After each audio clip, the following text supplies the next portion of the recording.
இது 1844 ஆப்பிரிக்காவில் நடந்த சம்பவம். அது இங்கே சிலையாக வடிவமைத்து வைத்திருக்கிறாங்க. சரி, இன்றைக்கு ஆண்டவர் எனக்கு என்ன வசனம் வைத்திருக்கிறான்னு கேட்குறீங்களா?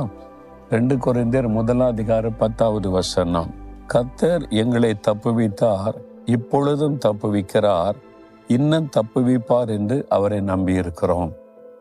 பவுல் அப்போஸ்தலன் தன் அனுபவத்தை எழுதுகிறார். அவர் சுவிசேஷ ஊழியத்தை நிமித்தம் நிறைய பாடுகள், மனிதரால் வந்த உபத்திரவங்கள், அவரை கொல்லுவதற்கு அநேகர் பிரயாசப்பட்டாங்க. அந்த ஆண்டவர் அவரை தப்புவித்தார். இப்பொழுதும் எங்களை தப்புவிக்கிறார், இனிமேலும் தப்புவிப்பார் என்று சொல்லுகிறார். உங்க வாழ்க்கையில கூட அப்படி நடந்திருக்குது இல்ல? டேவிட் லிவிங்ஸ்டனை அந்த சிங்கத்தின் வாயிலிருந்து தப்புவித்த ஆண்டவர் கட்சிக்கிற சிங்கம் போல சாத்தான் எழும்பி உங்களுக்கு எத்தனையோ தீமை செய்ய நினைத்தான்.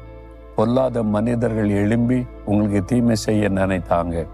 நீங்கள் வேலை செய்கிற இடத்துல, படிக்கிற இடத்துல, பிஸ்னஸ் பண்ணுற இடத்துல, ஊழி செய்கிற இடத்துல எழும்பினாங்கல்ல, உங்களை அழிச்சிருக்க முயற்சி பண்ணாங்கல்ல.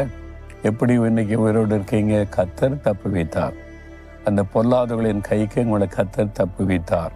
சாத்தானின் வாயிலிருந்து கர்த்தர் தப்புவித்தார். இப்பவும் தப்புவித்து கொண்டு இருக்கிறார்.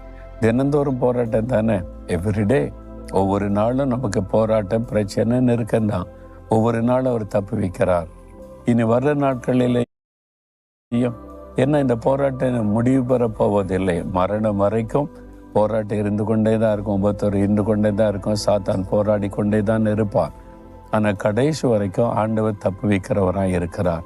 அதனால நீங்கள் பயப்பட தேவையில்லை. விசுவாசத்தோடு சொல்லுங்க, கர்த்தர் இதுவரைக்கும் என்னை தப்புவித்தார், இப்பொழுதும் தப்புவித்து கொண்டிருக்கிறார், இனிமேலும் தப்புவிப்பார். இன்னைக்கு ஏதோ ஒரு காரியத்தில் உங்களுக்கு ஒரு உதவி தேவை. ஒரு நெருக்கத்து மத்தியில் இருக்கிறீங்க. பொல்லாத மனிதர்களால் உண்டாகிற நெருக்கம், ஏதோ ஒரு ஏமாற்றப்பட்ட சூழ்நிலையில் நெருக்கம். இந்த இக்கட்டிலிருந்து தப்புவிக்கப்படணும்னு இருக்கீங்கல்ல, இன்றைக்கு ஒரு அற்புதம் நடக்கும். உங்களை ஆண்டவர் தப்புவிப்பார்.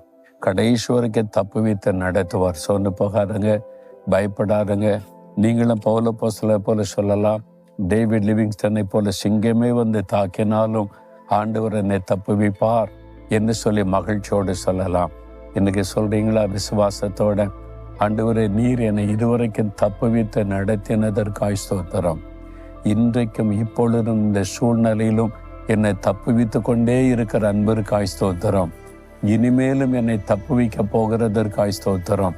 ஒன்றும் என்னை சேதப்படுத்த முடியாது, முடக்கிவிட முடியாது, அழித்து விட முடியாது.